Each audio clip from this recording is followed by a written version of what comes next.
നമ്മുടെ മനസ്സിലെ വേദന തുറന്നു പറയാൻ ശ്രമിക്കുമ്പോൾ അതൊരു വഴക്കായി മാറുന്നതാണ് ജീവിതത്തിലെ ഏറ്റവും വലിയ വേദന. നമ്മൾ ഒരാളോട് മനസ്സ് തുറക്കുമ്പോൾ കുറ്റപ്പെടുത്തുകയല്ല വേണ്ടത്, സഹായം ചോദിക്കുന്നതിനുള്ള ഒരു ശ്രമമാണ്. പക്ഷെ പലപ്പോഴും ആരും അതങ്ങനെ കാണാറില്ല. നമ്മൾ പറയുന്നത് കേൾക്കുന്നതിന് പകരം അവരതൊരു ആരോപണമായി കേൾക്കും.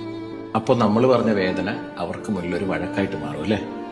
അവിടെ നിന്നാണ് എല്ലാം തുടങ്ങുന്നത്. മനസ്സ് തുറന്നയാള് പ്രതിയായിട്ട് മാറി വേദന പറഞ്ഞയാൾ തെറ്റുകാരനായിട്ടും തോന്നും.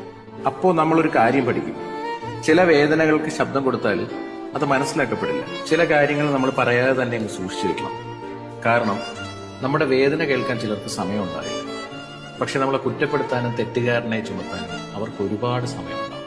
അതുകൊണ്ടാണ് ഒരു ഘട്ടത്തിന് ശേഷം പലരും മിണ്ടാതിരിക്കുന്നത്. അവർക്ക് വേദന ഇല്ലാഞ്ഞിട്ടൊന്നുമല്ല, പക്ഷെ ഒരു വേദന പറഞ്ഞാൽ പിന്നീട് വീണ്ടും ഒരു വേദനയാകുമെന്ന് അറിയാവുന്നതുകൊണ്ട്. ഒരാളുടെ മൗനം പലപ്പോഴും ശാന്തിയൊന്നുമല്ല.